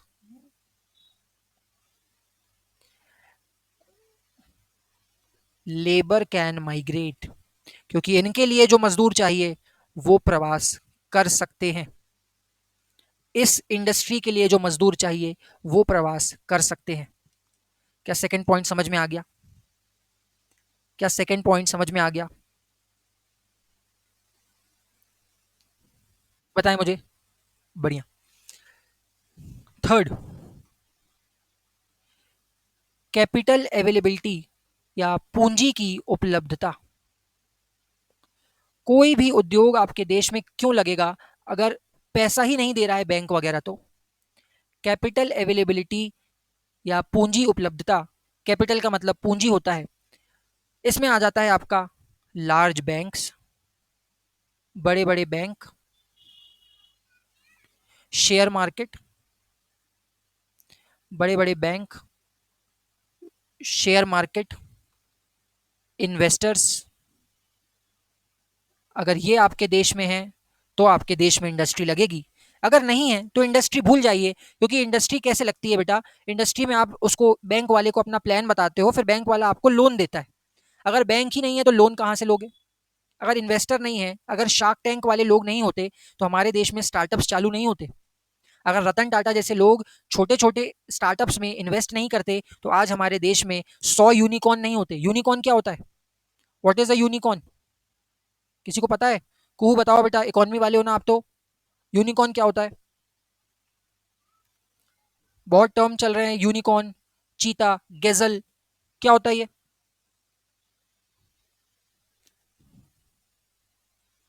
चलो सोच के बताना, नहीं तो हम बताएंगे। नहीं पता होगा तो मुझे ये भी बता देना कि सर नहीं पता है, बता दीजिए। चौथा पॉइंट देखिए, लैंड अवेलेबिलिटी। सुमित कह रहे हैं बड़ी कंपनी। सुमित ऐसी हवाबाजी में बात करोगे, इंटरव्यू वाला ढूंढ ढूंढ के पीटेगा। फिर पेपर में आ गया कि यूनिकॉर्न क्या होता है, आपने लिख के आ गए बड़ी कंपनी, तो फिर बोलेगा रुको अब इसका एड्रेस वगैरह निकलवाते हैं और घर पहुंचते हैं अब इसके। अरे बेटा, यूनिकॉर्न कंपनी वह कंपनी होती है, यूनिकॉर्न कंपनी वह कंपनी होती है जो एक स्टार्टअप हो और वह कंपनी 100 मिलियन डॉलर की कंपनी से ज्यादा बड़ी हो जाए। समझ रहे हो? उसका जो टर्नओवर है वो 100 मिलियन डॉलर से ऊपर निकल जाए, तब हम उसको यूनिकॉर्न कहते हैं। कहने का मतलब बड़ी कंपनी ही है। लेकिन जैसे आप लोगों ने शायद एक नाम सुना हो, फिजिक्स वल्ला, ये नाम तो सभी ने सुना होगा। ये हमारे देश का एक बहुत बड़ा यूनिकॉर्न हो गया है। आइए, लैंड अवेलेबिलिटी, भूमि उपलब्धता, लैंड अवेलेबिलिटी या भूमि उपलब्धता। एग्जाम्पल देखिए, सोलर इंडस्ट्रीज या सौर उद्योग रिक्वायर्स लार्ज एरिया। अगर आपके देश में बहुत बड़ा एरिया नहीं है तो आप सोलर इंडस्ट्रीज नहीं लगा पाओगे। आप बताइए, गोवा में ज्यादा सोलर इंडस्ट्री होगी कि राजस्थान में? खुद से बताइए, गोवा में ज्यादा सोलर इंडस्ट्री होगी कि राजस्थान में? ये पढ़ा हुआ है हमने। बिल्कुल बिल्कुल सही, बहुत अच्छे। राजस्थान बड़ा एरिया है, सोलर इंडस्ट्री राजस्थान में ज्यादा लगेगी। देन गवर्नमेंट की नीतियां, गवर्नमेंट पॉलिसीज, सरकारी नीतियां। एग्जाम्पल देखिए सीधे सीधे, इन 1991, ये कौन सा साल है? यह वह साल है जब मनमोहन सिंह ने भारत को भिखारी बनने से बचाया था। हमारा देश 14 दिन का पैसा रख के बैठा था, 14 दिन, 14 डेज में हमारा देश निपट जाता। पीवी नरसिम्हा राव ने बोला, मनमोहन सिंह उस समय लेक्चर ले रहे थे यूनिवर्सिटी में, बिल्कुल सही सुमित, एलपीजी रिफॉर्म्स आएंगे। लेक्चर ले रहे थे यूनिवर्सिटी में, मनमोहन सिंह के पास फोन गया, बोले भाई साहब बड़ी दिक्कत हो गई है, आ जाइए कुछ कीजिए। तो मनमोहन सिंह ने कहा हम करेंगे तो, लेकिन आप मेरे को बिल्कुल रोकेंगे नहीं कि मैं क्या कर रहा हूँ। मनमोहन सिंह आईएमएफ गए, आईएमएफ से बातचीत हुई, फ्री हैंड दिया गया, राव मनमोहन प्लान आया, एलपीजी रिफॉर्म्स आए, और उस समय के बाद भारत की इंडस्ट्रीज जो थी वो प्राइवेट होना शुरू हुई। इन 1991, 1951 में लिबरलाइजेशन, उदारीकरण, प्राइवेटाइजेशन, निजीकरण एंड ग्लोबलाइजेशन, वैश्वीकरण। इन तीनों शब्दों का मतलब वैसे तो इकोनॉमी का टीचर आपको समझाता है, लेकिन मैं थोड़ा सा आपको बता देता हूँ। लिबरल का मतलब होता है उदारवादी, कोई मतलब नहीं है दुनियादारी से जिस इंसान को, जो हो रहा है होने दो। लिबरल का मतलब है सरकार नियम कानून ज्यादा करेगी कि कम, नियम कानून कम कर देगी। लाइसेंस अब ज्यादा लगेंगे कि कम, कम लाइसेंस लेना पड़ेगा। टैक्स ज्यादा लगेगा कि कम, अरे कम टैक्स दे भाई, तेरे को जो करना है कर। लिबरल हो गया हूं मैं, लिबरल हो गया हूं मैं। लिबरल का मतलब है लिबर्टी दे देना, आजादी दे देना। जो आप लोगों ने शायद प्रीएम्बल में एक वर्ड पढ़ा होगा, liberty of thought, expression, belief, faith and worship. Liberty मतलब आजादी। प्राइवेटाइजेशन मतलब अब निजी निवेश, जैसे अडानी और अंबानी, इन लोगों को निवेश करने की इजाजत है इंडस्ट्रीज में। ग्लोबलाइजेशन मतलब ग्लोबल, फॉरेन फॉरेन की इंडस्ट्रीज, कोको कोला भारत आ रहा है, लेस भारत आ रहा है, मैगी भारत आ रही है, नेस्ले भारत आ रहा है, ये सारे लोग भारत आके इंडस्ट्री लगा रहे हैं, मतलब ग्लोबल इंडस्ट्री भी भारत में लगेगी। लिबरलाइजेशन, प्राइवेटाइजेशन, ग्लोबलाइजेशन 1991 का गवर्नमेंट पॉलिसीज का एक बहुत बड़ा उदाहरण है। छठा है सोशल फैक्टर्स या सामाजिक कारक। सोशल फैक्टर्स या सामाजिक कारक।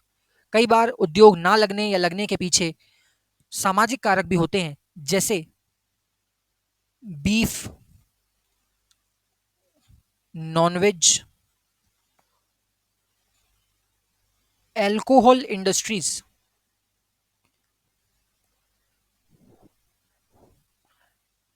मांसाहारी एवं मदिरा के उद्योग are not set up are not set up near religious places, धार्मिक स्थानों के पास नहीं लगते और स्कूल्स के पास नहीं लगते। एल्कोहल, दारू की इंडस्ट्री हो गई, नॉनवेज बीफ की इंडस्ट्री हो गई, ये सारी इंडस्ट्रीज जो होती हैं ये धार्मिक जगहों के पास नहीं लगती, दूर लगती हैं थोड़ी। ठीक है। Seventh,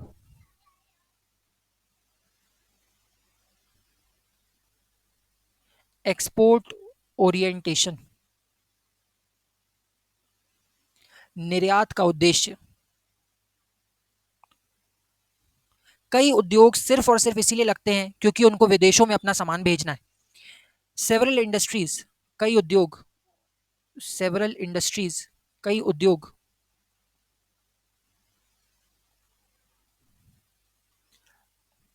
are located are located near ports, बंदरगाह के किनारे लगते हैं।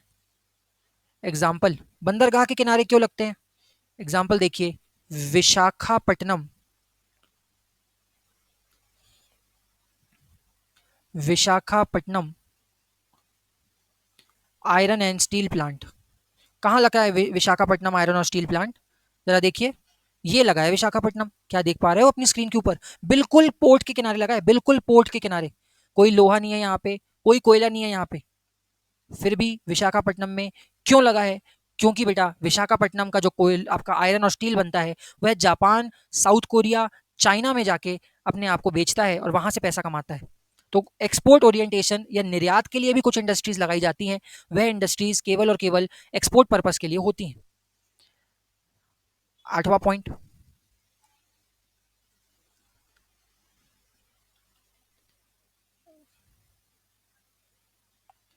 नेचर ऑफ प्रोडक्ट,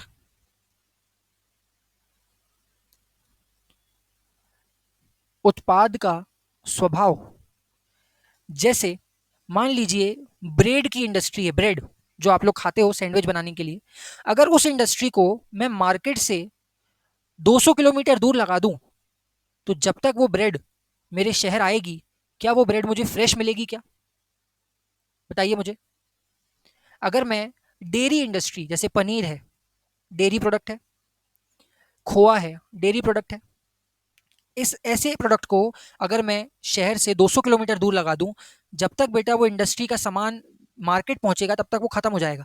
तो इंडस्ट्री की लोकेशन नेचर ऑफ प्रोडक्ट पे भी डिपेंड करती है। एग्जाम्पल देखिए, dairy and bakery industry, dairy and bakery industry.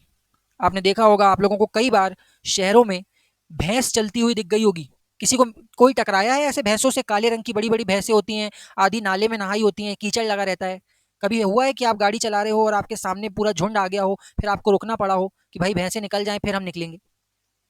कभी ऐसा हुआ हो किसी गली मोहल्ले में टकरा गए हो भैंसों से? क्यों भैंसें शहरों में दिख रही हैं? क्यों ऐसा हो रहा है कि भैंसें शहरों में दिख रही हैं? क्योंकि बेकरी इंडस्ट्री और मिल्क इंडस्ट्री मार्केट के पास लगती है। डेयरी एंड बेकरी इंडस्ट्री, दुग्ध एवं बेकरी उद्योग are located near market, near market because of. क्यों मार्केट के पास लग रही हैं? Because of perishable items. Perishable का मतलब होता है ऐसे पदार्थ जो पेरिश कर जाते हैं, नष्ट हो जाते हैं। Because of perishable items. ये पेरिशेबल शब्द मैंने जब हॉर्टिकल्चर पढ़ाया था तब भी यूज किया था कि टमाटर वगैरह पेरिशेबल आइटम होते हैं जो जल्दी सड़ जाते हैं। Ninth, environment factors. या इन्वायरमेंट क्लियरेंसेस, पर्यावरण के कारक। कुछ लिखना नहीं है खास में। सरकार अगर अलाउ अलाउ करती है कि पर्यावरण को नुकसान नहीं है इस इंडस्ट्री से तो वो लगेगी, सरकार अलाउ नहीं करती तो वो नहीं लगेगी। और 10th, infrastructure and technology. Infrastructure and technology.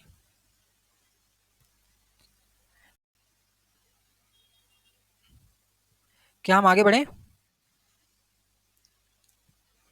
चलिए, अब भारत में जो इंडस्ट्री है वो एक बार में नहीं लग गई। वैसे ये इस टॉपिक से ज्यादा क्वेश्चन आते नहीं है, इसलिए मैं आपको इसको ब्रीफ में पढ़ा दे रहा हूं। Phases of industrialisation in India. Phases of industrialisation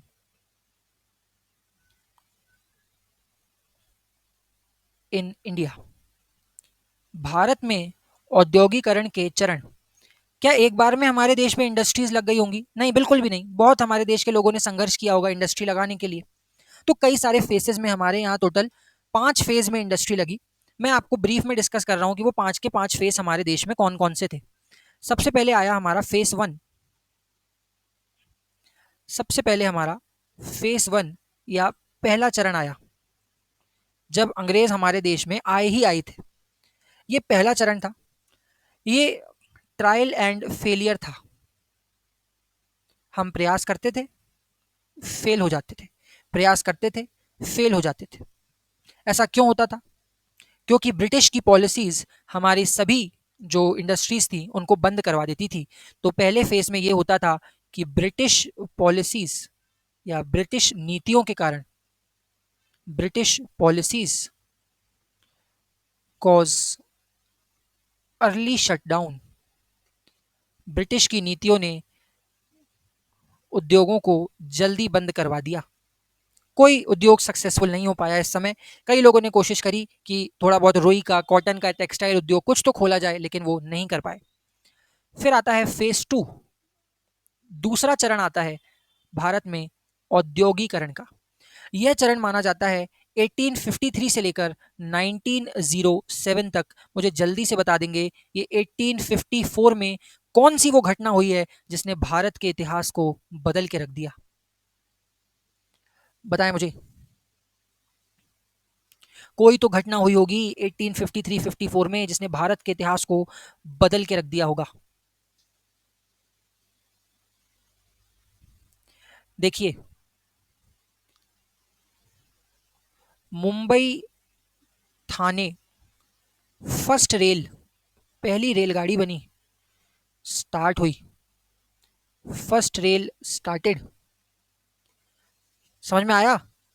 पहली रेलगाड़ी स्टार्ट हो रही है मुंबई से थाने 1853-54 में। फर्स्ट रेलगाड़ी मुंबई टू थाने स्टार्ट हो रही है, फर्स्ट रेलगाड़ी भारत में 1853-54 में।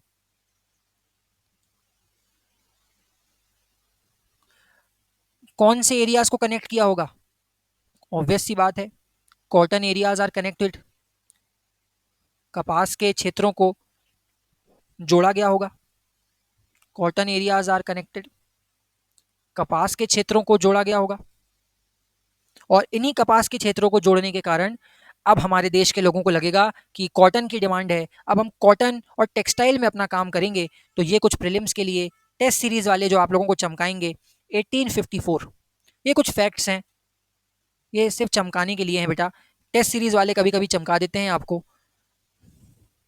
Bombay textile industry, Bombay textile industry, Bombay कपड़ा उद्योग, बॉम्बे टेक्सटाइल इंडस्ट्री। ये कहाँ लगी होगी? भाई नाम से ही पता चल रहा है बॉम्बे में लगी होगी। किसी पारसी ने ही शुरू की थी, उस पारसी का नाम था कसूनजी। ये प्रीलिम्स में पूछे जाने वाले हैं, मैच द कॉलम में आ जाता है। फिर 1861 में, 1861 में जूट टेक्सटाइल इंडस्ट्री। जूट कहाँ लगेगी बेटा, महाराष्ट्र में कि बंगाल में, आप मुझे बताएंगे जल्दी से। जूट टेक्सटाइल इंडस्ट्री, बहुत बढ़िया। ये लगेगी बेटा रिश्रा, वेस्ट बंगाल में। बहुत अच्छे, ये लगी रिश्रा वेस्ट बंगाल में। ये यूपीएससी पूछ चुका है। रिश्रा वेस्ट बंगाल, सिर्फ यही नहीं पूछा था, 4 स्टेटमेंट में थे, उसमें पहला एक स्टेटमेंट ये था, Rishra West Bengal. 1878, 1878 woollen textile started. ऊनी कपड़ा उद्योग, वुलन टेक्सटाइल स्टार्टेड, ऊनी कपड़ा उद्योग। सॉरी सॉरी, एक ये डेट गलत हो गई है, इसको 1855 कर लो, 1855, ठीक है। 1861 ये लास्ट है। Ahmedabad cotton mill, Ahmedabad cotton mill, यही वही मिल है जहां गांधी ने आंदोलन किया था। अहमदाबाद कॉटन मिल, गांधी ने आंदोलन किया था। ये फेज 2 की बातचीत हो रही है। फिर आता है फेज 3, तीसरा चरण। फेज 3 तीसरा चरण आता है। अब तीसरे चरण में क्या बातचीत होती है? तीसरा चरण आ रहा है 1908 से लेकर 1950 तक, 1908 से लेकर 1950 तक, 1950 तक। अभी भी हम आज़ाद नहीं हुए हैं, ये आज़ादी से पहले का ही समय चल रहा है, संविधान लागू नहीं हुआ है, संविधान लागू होने से पहले का समय चल रहा है। ये अर्ली फेज ऑफ मॉडर्नाइजेशन है, आधुनिकरण का प्रथम चरण है, प्रारंभिक चरण है, अर्ली मॉडर्नाइजेशन है। मतलब अब बड़ी इंडस्ट्री धीरे धीरे आना चालू होंगी। क्यों आएंगी, इसी समय क्यों आएंगी? क्योंकि अब हमारे देश के लोग, जितने भी नेता लोग थे, जैसे जमशेद जी टाटा और दादा भाई नरोजी, ये सब लोग इंग्लैंड में देख के आए थे कि साला इन लोग इतनी बड़ी बड़ी इंडस्ट्री लगा के हम ही लोगों को लूट रहे हैं और हम कुछ कर ही नहीं रहे। और इस समय तक सरकार भी धीरे धीरे हमारे प्रति थोड़ी उदारवादी हो गई थी, उसने हमको चुनाव लड़ने का अधिकार दे दिया था, इलेक्शन दे दिए थे, लेजिस्लेटिव असेंबली दे दी थी। आप जब हिस्ट्री पढ़ोगे तो आपको पता चलेगा। तो अब हमारे पास थोड़े से अधिकार आ गए थे, भले ही 5%, लेकिन अधिकार नाम मात्र के तो आए थे।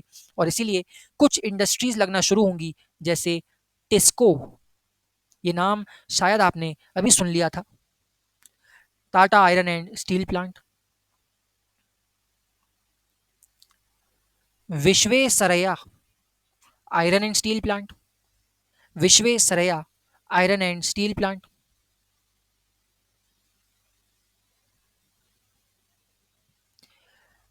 एक्सेट्रा। कहने का मतलब है हैवी इंडस्ट्रीज, भारी उद्योग स्टार्टेड, हैवी इंडस्ट्रीज स्टार्टेड। अभी तक कपड़ा बना रहे थे, अब लोहा बनाएंगे। हैवी इंडस्ट्रीज स्टार्टेड, अभी तक कपड़ा बना रहे थे, अब लोहा बनाएंगे। अब आज़ाद हो गए। आज़ादी के बाद फेज 4, अब आज़ाद हो चुके हो साहब, अब नेहरू आ गए हैं।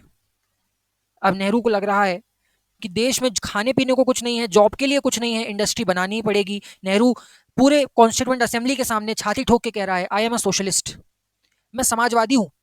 समाजवादी का मतलब है मैं पूरी दुनिया से या पूरे भारत के लोगों से पैसा खींचूंगा और फिर पूरे भारत के लोगों को बराबर बराबर बांट दूंगा। मैं सोशलिस्ट हूँ, समाजवादी हूँ। समाजवादी का मतलब होता है एक ऐसा बंदा जिसमें, एक ऐसी सरकार जिसमें सरकार अपने पास रिसोर्सेस को रखती है और बाद में वह जनता को बांटती है। ये हमने पढ़ा हुआ है। फेज 4 नेहरू की सरकार का समय है। ये समय चलेगा आपका, कब से कब तक चलेगा मुझे बताइए? ये समय चलेगा बेटा आपका 1951 से लेकर 1951 से लेकर 1991 तक, क्योंकि इसके बाद सब कुछ बदल जाएगा। 1991 के बाद तो खेल बदलना है, इस समय तक चलेगा। प्रीलिम्स के लिए बहुत इंपॉर्टेंट फैक्ट, जो भी मैं बताता हूँ कि प्रीलिम्स के लिए इंपॉर्टेंट फैक्ट है, उसको जरूर अंडरलाइन वगैरह करके कुछ लिख लिया करें, आपके ही काम आएगा। जैसे मैं यहाँ पे बता रहा हूँ, सेकेंड 5 ईयर प्लान, द्वितीय पंचवर्षीय योजना, सेकेंड 5 ईयर प्लान। कोई मुझे बता सकता है कौन था इस समय, किसने बनाया था ये प्लान?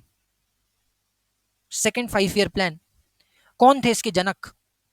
भारत में इंडस्ट्रीज के जनक किसको कहा जाता है? पीसी महालनोबिस, क्या नाम सुना है? बहुत अच्छे सुमित, बहुत बढ़िया बेटा, बहुत अच्छे। PC Mahalanobis second 5 year plan, साथ ही साथ सेकेंड इंडस्ट्रियल पॉलिसी, दूसरी औद्योगिक नीति, सेकेंड इंडस्ट्रियल पॉलिसी, दूसरी औद्योगिक नीति, सेकेंड इंडस्ट्रियल पॉलिसी, दूसरी औद्योगिक नीति। इसको इकोनॉमिक कॉन्स्टिट्यूशन ऑफ इंडिया भी कहा जाता है, इसे भारत का आर्थिक संविधान भी कहा जाता है। Economic constitution of India, economic constitution of India भी कहा जाता है, आर्थिक संविधान भी कहा जाता है। सोशलिज्म को अपना लिया गया। अभी हम देखेंगे जब इंडस्ट्री, आयरन और स्टील इंडस्ट्री पढ़ेंगे, several plants with international help, अंतर्राष्ट्रीय देशों से मदद लेके हमने बहुत सारे इंडस्ट्रीज लगाई। विथ इंटरनेशनल हेल्प, बहुत सारी इंडस्ट्रीज लगाई हमने। जैसे आप इधर देखोगे तो आपको पता चलेगा, इधर देखिए, ये इंडस्ट्री दिख रही है आपको, भिलाई स्टील प्लांट छत्तीसगढ़ में। ये दिख रहा है आपको रौरकेला, ये दिख रहा है आपको दुर्गापुर।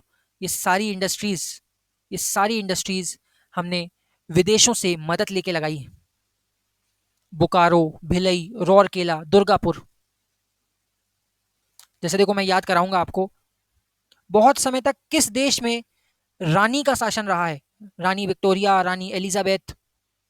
कौन सा वो देश है जहां बहुत लंबे समय तक रानी का शासन रहा है? आप बोलोगे सर ये तो आप उसी की बात कर रहे हो ना, हाँ वही चोर आदमी, ब्रिटेन, यूके, जिसने हम पे राज किया था। बिल्कुल बिल्कुल बेटा, उसी की बात कर रहा हूं मैं। दुर्गापुर, दुर्गा भी एक महिला है, दुर्गा भी एक महिला है। ये दुर्गापुर आयरन और स्टील प्लांट किस देश की मदद से लगेगा? आप बोलोगे सर यूके की मदद से लगेगा, यूके, वह यूके की मदद से लगेगा। वर्ल्ड वॉर 2 के बाद, द्वितीय विश्व युद्ध के बाद, दुनिया ने सबने मिलकर किसको पीटा था? हिटलर को पीटा था। किसको पीटा था? हिटलर को। ये हिटलर जब इतना पिटा कि वो रोने लग गया, ये हिटलर किस देश का तानाशाह था? आप बोलोगे सर ये जर्मनी का तानाशाह था। मैं कहूंगा बेटा, जर्मनी का तानाशाह रोती हुई इंडस्ट्री ही लगाएगा, रौरकेला इंडस्ट्री लगवाएगा। वो जो इंडस्ट्री लगवाएगा, जर्मनी कौन सी इंडस्ट्री हमको हेल्प करेगा? आप बोलोगे सर रौरकेला। रौर मतलब रोता हुआ। सर सेकंड विश्व युद्ध के बाद जो देश रो रहा था, कर्जे में डूबा रहा, 1907 में उसका कर्जा चुक पाया, वो डेट ट्रैप में फंस गया, उसकी कीमत की कोई वैल्यू नहीं रही, उसने कर्ज ले लेके दूसरों को कर्ज चुकाया, वो बिका हुआ देश जर्मनी रौरकेला इंडस्ट्री लगाने में हमारी हेल्प करेगा। और बाकी बचे हुए जो देश थे, ये जैसे बोकारो और भिलई, ये बोकारो और भिलई, जब हम आज़ाद हुए तो हमारा सबसे अच्छा दोस्त कौन था? रशिया या यूएसए? हमारा सबसे अच्छा दोस्त आज भी है रशिया। तो ये दो इंडस्ट्री लगाने में हमको हेल्प करी रशिया नाम के एक देश ने। तो अब मेरे ख्याल से इतना तो याद हो गया होगा कि दुर्गापुर यूके की मदद से, रौरकेला जर्मनी की मदद से, और भिलाई बोकारो किसकी मदद से लग रही हैं? ये लग रही हैं जर्मनी, रशिया की मदद से। विश्वेश्वरैया पुरानी इंडस्ट्री है बेटा, पुरानी, फेज 3 की इंडस्ट्री है ये, तीसरे चरण की इंडस्ट्री है, फेज 3 की इंडस्ट्री है, मैंने बताया विश्वेश्वरैया स्टील प्लांट। तो उदाहरण आपने देखे। और फिर इसके बाद आएगा लास्ट हमारा फेज 5, पांचवा चरण, फेज 5 या पांचवा चरण। पांचवें चरण में एलपीजी रिफॉर्म्स हुए, एलपीजी क्रांति हुई, और देयरफॉर अब हमको भी बाहर भेजना है ना अपना सामान, तो export based and market based industry, निर्यात पर निर्भर और मार्केट पर निर्भर उद्योग लगने लगे। मुझे सिर्फ एक नाम बता दो बेटा, मार्केट पर आधारित, मैंने बताया था आपको, मार्केट बेस्ड इंडस्ट्री जो आयरन और स्टील प्लांट लगा है, मैं आपको बता चुका हूं। ये एग्जाम्पल आप मुझे दोगे, वी से इसका नाम आता है।